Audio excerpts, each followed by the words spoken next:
Hello students, welcome to my channel speedyscience.com.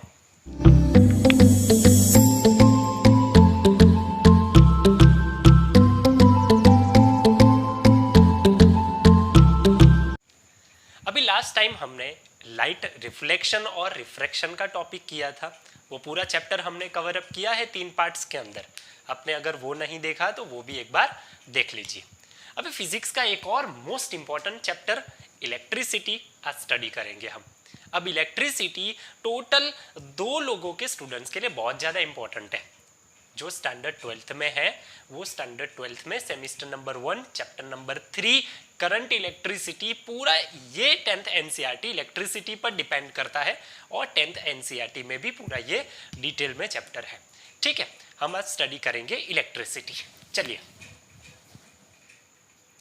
अब basically electricity होता क्या है? अरे पता होगा ना तुम लोगों को, सर जो घर में आता है वो इलेक्ट्रिसिटी है। बिल्कुल सही बात है, लेकिन उसका बेसिक कॉन्सेप्ट क्या है? तो जनरली इलेक्ट्रिसिटी है फ्लो ऑफ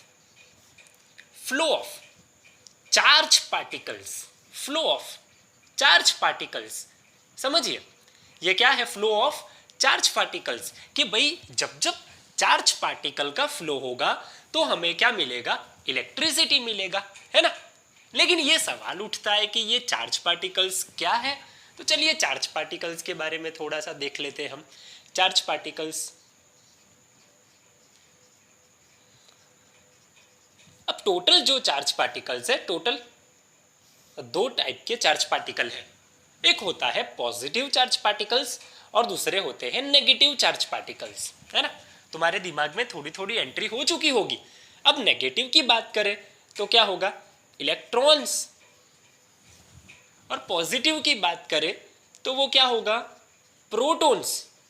तो टोटल 2 टाइप के चार्ज पार्टिकल है। एक है इलेक्ट्रॉन्स जो कि वो नेगेटिव चार्ज है, और एक है प्रोटॉन्स, वो पॉजिटिव चार्ज पार्टिकल है। अब इलेक्ट्रॉन्स जो नेगेटिव है उसका जो चार्ज है वो है -e, और इसका क्या हो सकता है? +e। अब ये जो चार्ज है उसकी वैल्यू भी याद रखिए, 1.6 मल्टीप्लाई बाय 10⁻⁻19 कूलम। लेकिन यहाँ पर नेगेटिव है तो ये नेगेटिव हो जाएगी, है ना। और ये जो प्रोटॉन है वो +e है, तो उसकी जो वैल्यू होगी वो 1.6 मल्टीप्लाई बाय 10⁻⁻19 कूलम। ये जो c है वो कूलम है। अभी थोड़ी देर बाद उसका हम डिस्कशन करेंगे, लेकिन वो क्या होगा? पॉजिटिव। ठीक है, पता चल रहा है। तो ये हो गया चार्ज पार्टिकल्स।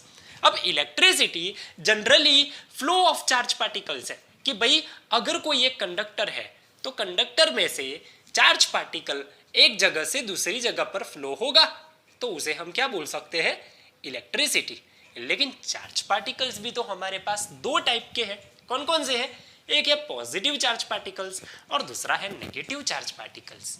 अब सबसे बड़ा सोचना ये है कि भाई क्या प्रोटॉन के फ्लो होने से इलेक्ट्रिसिटी मिलता है या इलेक्ट्रॉन्स के फ्लो होने से इलेक्ट्रिसिटी मिलता है ना। ये सबसे बड़ा सवाल हो चुका था। अब सबको पता नहीं है कि भाई प्रोटॉन्स के फ्लो होने से इलेक्ट्रिसिटी मिलेगी या इलेक्ट्रॉन्स के फ्लो होने से मिलेगी। तो अभी हमें पता है कि भाई इलेक्ट्रॉन के फ्लो होने से मिलेगी, लेकिन सवाल ये उठता है कि अगर चार्ज पार्टिकल्स है तो प्रोटॉन के फ्लो होने से क्यों नहीं मिलती इलेक्ट्रिसिटी, या प्रोटॉन फ्लो हो सकता है या नहीं हो सकता। चलिए उसका आंसर ढूंढने का ट्राई करते हैं। अब आपने पढ़ा होगा standard 9th chapter number 1 matter के अंदर, और मैटर के रिलेटेड तुमने बहुत सारे चैप्टर्स पढ़े हैं, और 3rd चैप्टर्स पढ़ा होगा एटम्स एंड मॉलिक्यूल्स, और उसके बाद तुमने 4th चैप्टर पढ़ा होगा स्ट्रक्चर ऑफ एटम। उसमें आपने ऐसा स्ट्रक्चर देखा होगा कि एटम के बीच में एक न्यूक्लियस होता है, और न्यूक्लियस के अंदर पॉजिटिव, जिसे हम जनरली प्रोटॉन्स बोलते हैं, तो न्यूक्लियस के अंदर प्रोटॉन्स होते हैं, और प्रोटॉन्स के साथ बहुत सारे न्यूट्रल पार्टिकल्स भी होते हैं जिसे हम न्यूट्रॉन्स बोलते हैं। लेकिन न्यूट्रॉन को अभी कंसिडरेशन नहीं करना है। अब हम बात करेंगे प्रोटॉन्स की, और दूसरी कि भाई इलेक्ट्रॉन्स वो जनरली रोटेट करते हैं। मान लीजिए ये सब इलेक्ट्रॉन्स है जो कि रोटेट कर रहे हैं, ठीक है। अब इलेक्ट्रॉन्स है वो नेगेटिव चार्ज है, प्रोटॉन है वो पॉजिटिव चार्ज है। समझिए, अब इलेक्ट्रॉन्स अगर आउटर मोस्ट ऑर्बिट में होगा तो उस टाइप के इलेक्ट्रॉन को क्या बोल सकते हैं? Valence electron. याद करिए, तुमने वैलेंस इलेक्ट्रॉन के बारे में पढ़ा है? नहीं पढ़ा है ना? कैसे पढ़ा है? वैलेंसी के बारे में पढ़ा है। और वैलेंसी किस पर डिपेंड होती है? वैलेंस इलेक्ट्रॉन पर डिपेंड होती है। तो ये जो वैलेंस इलेक्ट्रॉन है उसकी टेंडेंसी सबसे ज्यादा है कि वो इजीली रिमूव हो जाए। कुछ अमाउंट ऑफ एनर्जी दोगे तो इजीली वो अपने ऑर्बिट में से वो निकल जाएगा। निकल सकता है ना? हाँ, क्योंकि तुम थोड़ी अमाउंट ऑफ एनर्जी दोगे तो वो अपने आप ये वैलेंस इलेक्ट्रॉन निकल जाएगा यहां से। अब जैसे ही ये इलेक्ट्रॉन निकलेगा तो ये इलेक्ट्रॉन क्या बन गया? Free electrons. क्या बन गया? Free electrons. और ये फ्री इलेक्ट्रॉन्स की वजह से हमें क्या मिलती है? इलेक्ट्रिसिटी। क्या मिलती है? इलेक्ट्रिसिटी। लेकिन न्यूक्लियस के अंदर प्रोटॉन के होने की वजह से, देखिए सेकेंड रीजन बता रहा हूं मोस्ट इंपॉर्टेंट, कि भाई यहां पर कुछ अमाउंट ऑफ एनर्जी दोगे, इलेक्ट्रॉन बाहर निकल गया। इलेक्ट्रॉन का बाहर निकलने को हम बोलते हैं फ्री इलेक्ट्रॉन, और वही फ्री इलेक्ट्रॉन के फ्लो को की वजह से इलेक्ट्रिसिटी प्रोड्यूस होती है। लेकिन न्यूक्लियस के अंदर जो पॉजिटिव चार्ज पार्टिकल्स है जिसे हम प्रोटॉन्स बोलते हैं, वो न्यूक्लियस से बाहर नहीं आ सकते, क्योंकि जो न्यूक्लियस है उसकी एक टेंडेंसी होती है कि वो अपने पार्टिकल को अट्रैक्ट करके रखे। अगर फर्स्ट ऑर्बिट वाले इलेक्ट्रॉन्स बाहर नहीं निकल सकते तो सोचो, प्रोटॉन तो न्यूक्लियस के अंदर है, तो जो न्यूक्लियस के अंदर है वो कैसे बाहर निकल सकता है? और अगर वो बाहर ही नहीं निकल सकता तो वो फ्लो भी नहीं हो सकता, डज नॉट फ्लो। और अगर फ्लो ही नहीं हो सकता तो इलेक्ट्रिसिटी कैसे मिलेगी? इसलिए इलेक्ट्रिसिटी फ्लो ऑफ इलेक्ट्रॉन से मिलती है, क्योंकि वैलेंस इलेक्ट्रॉन कुछ एनर्जी को गेन करते हैं तो वो फ्री बन जाते हैं, और वो फ्री इलेक्ट्रॉन्स की वजह से, उसके फ्लो होने की वजह से इलेक्ट्रिसिटी मिलती है। ये बहुत ही बेसिक कॉन्सेप्ट है, आपको याद रखना है और पूरी तरह से समझना है। ठीक है, समझ आ रहा है क्या बोल रहा हूं? ठीक है, चलिए थोड़ा सा आगे बढ़ जाते हैं कि अब आगे क्या होगा। अब तुम्हारे दिमाग में क्लियर हो गया कि भाई इलेक्ट्रिसिटी है वो फ्लो ऑफ चार्ज पार्टिकल है, और वो चार्ज पार्टिकल और कोई नहीं, क्या है? इलेक्ट्रॉन है। थोड़ा सा आगे बढ़ते हैं, चार्ज। अब ये चार्ज क्या है? चार्ज, ठीक है। अब जनरली जो चार्ज है वो है number of flow of electron. तुमने बोला कि भाई इलेक्ट्रॉन का फ्लो होता है, लेकिन कितने नंबर ऑफ के इलेक्ट्रॉन फ्लो होते हैं? Number of flow of an electrons, यानी कि कितने अमाउंट ऑफ इलेक्ट्रॉन्स का फ्लो होगा, वो फ्लो के नंबर तुम्हें क्या बताएंगे? चार्ज बताएंगे। समझ में आ रहा है?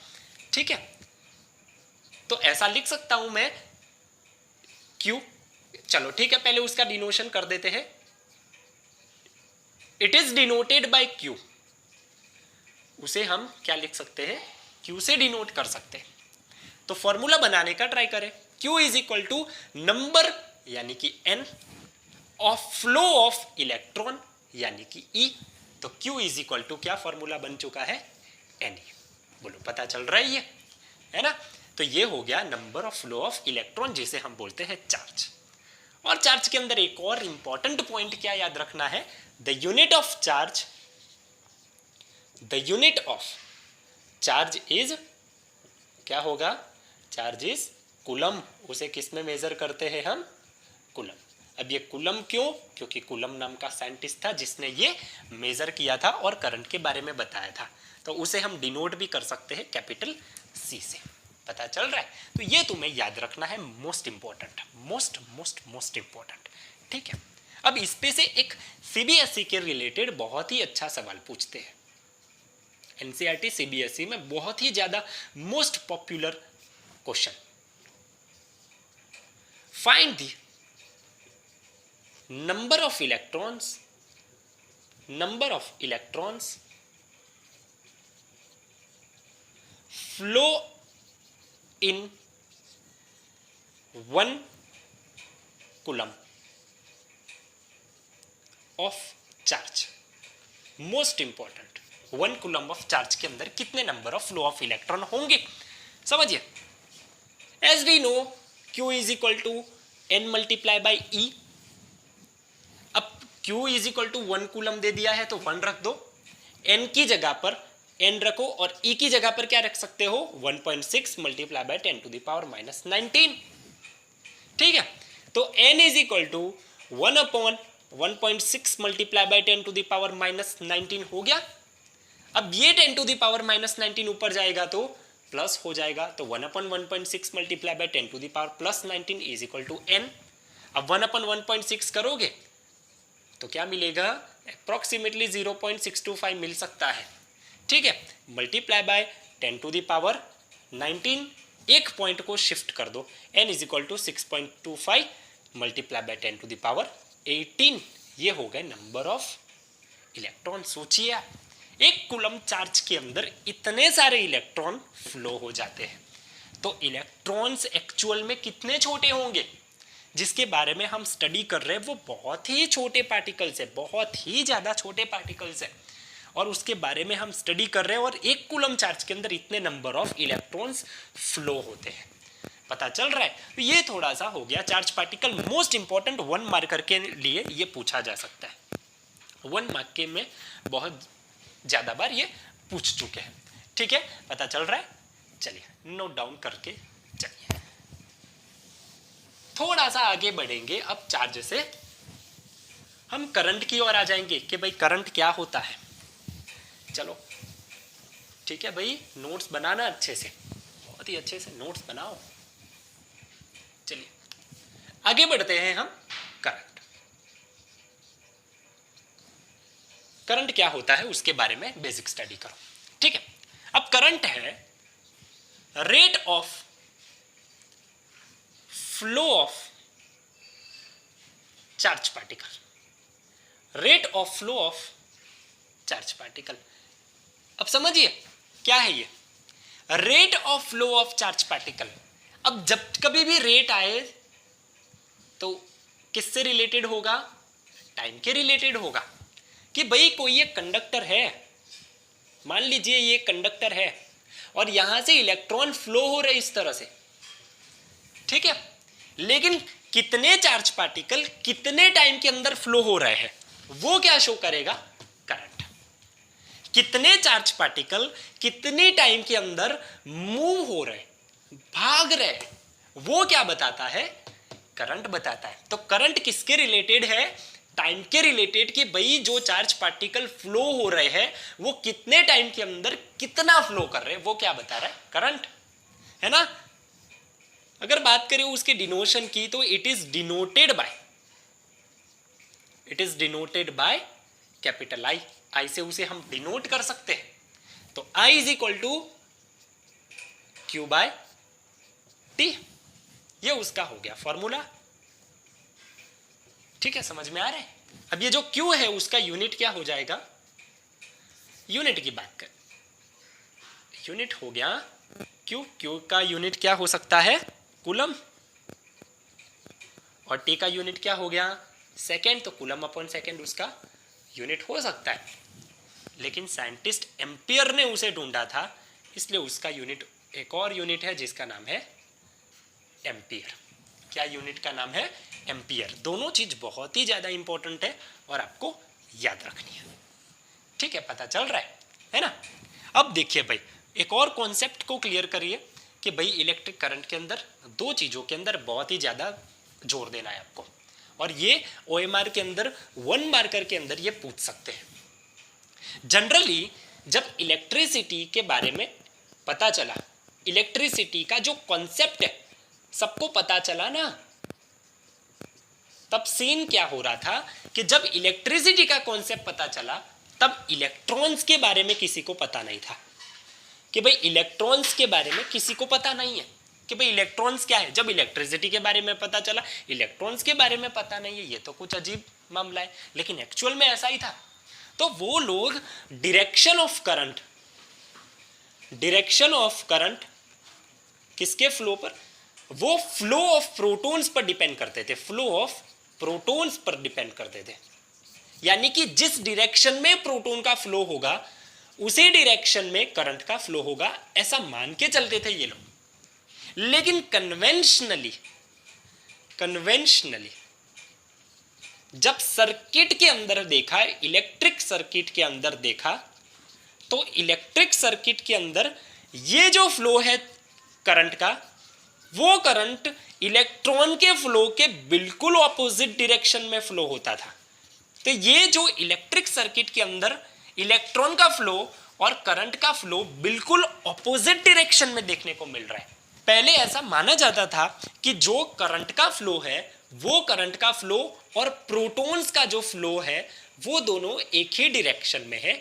लेकिन फिर बाद में जब इलेक्ट्रिक सर्किट के अंदर देखा तो ये चीज चेंज हो गई कि जो करंट का फ्लो है और इलेक्ट्रॉन का फ्लो है वो दोनों ऑपोजिट डायरेक्शन में है। तो इलेक्ट्रिक सर्किट के अंदर जो करंट फ्लो होता है वो कुछ इस तरह से फ्लो होता है, और जो पहले माना जाता था वो कुछ इस तरह से माना जाता है।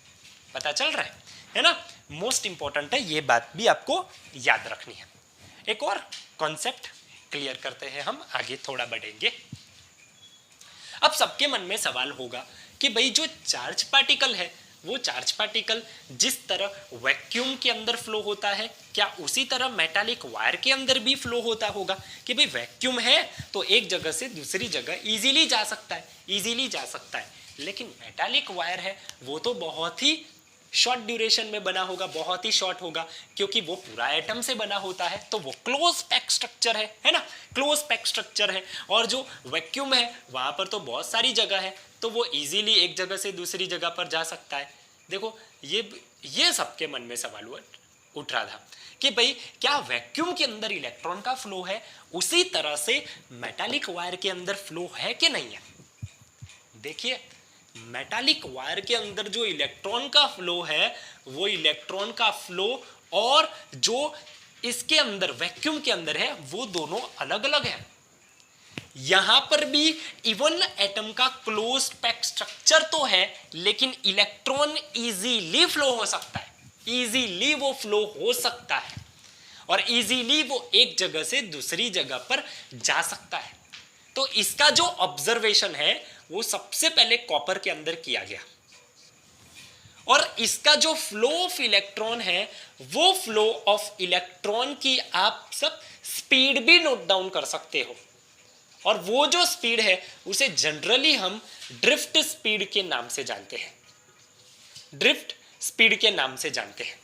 और वो जो ड्रिफ्ट स्पीड है वो 1 mm इंटू सेकेंड इनवर्स, यानी कि 1 मिलीमीटर प्रति सेकेंड के अंदर इलेक्ट्रॉन कंडक्टर के अंदर फ्लो होता है। किसके लिए? तो कॉपर के लिए।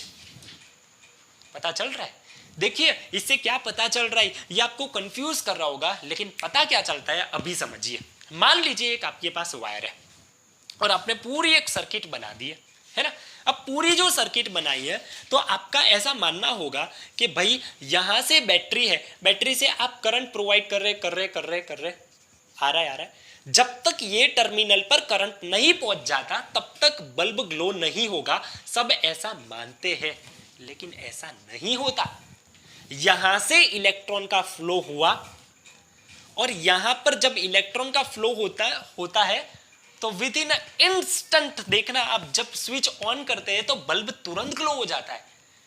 ऐसा नहीं है कि यहां से इलेक्ट्रॉन निकले और जब तक पहुंचे नहीं तब तक वो बल्ब को ग्लो नहीं करेगा, ऐसा नहीं है, क्योंकि उसकी जो ड्रिफ्ट स्पीड है वो बहुत ही ज्यादा है, 1 मिलीमीटर पर सेकेंड, इतना फास्ट वो जा सकता है। सोचिए कि क्या ये इलेक्ट्रॉन की स्पीड ऑफ लाइट जितनी हो सकती है, ये सब हमारे बियॉन्ड थिंकिंग है, थिंकिंग के भी बाहर है ये सब, कि क्या इलेक्ट्रॉन की स्पीड और हमारी जो लाइट की स्पीड है वो है। उस पर से नए नए फिजिक्स का डेवलपमेंट होता है, सोच सकते हैं, लेकिन ये बहुत ही एडवांस लेवल का फिजिक्स है कि अगर लाइट की स्पीड और इलेक्ट्रॉन की स्पीड दोनों सेम हो तो सिचुएशन क्या होगी। पता चल रहा है? ठीक है, तो ये बेसिक कॉन्सेप्ट है कि भाई जो मेटल है, कंडक्टर है, उसके अंदर जो इलेक्ट्रॉन का फ्लो होता है वो इलेक्ट्रॉन के फ्लो की तुम ड्रिफ्ट स्पीड भी नोट डाउन कर सकते हो, और कॉपर की कुछ स्पीड इतनी थी। और वेरेज वैक्यूम के अंदर जो इलेक्ट्रॉन है वो फ्रीली मूवमेंट कर रहा है, even in any direction it can move, वो कोई भी डायरेक्शन में इजीली जा सकता है। पता चल रहा है? तो ये हो गया हमारा करंट हो गया। पता चल रहा है हमने क्या किया, ठीक है। तो ये हमारा पार्ट 1 था इलेक्ट्रिसिटी का, जिसके अंदर हमने क्या नोट डाउन किया, सिर्फ हमने बेसिक इलेक्ट्रिसिटी का टर्म डिस्कस किया है आज। फिर हमने क्या डिस्कस किया, इलेक्ट्रिसिटी के अंदर जो चार्ज है उसके बारे में डिस्कस किया, चार्ज पार्टिकल्स के बारे में डिस्कस किया।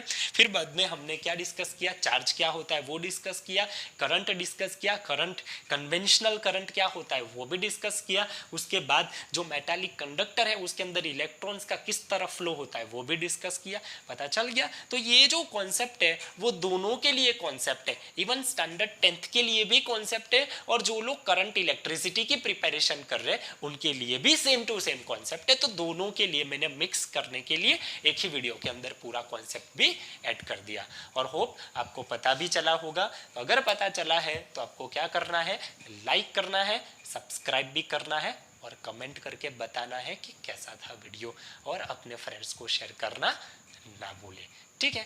Thank you.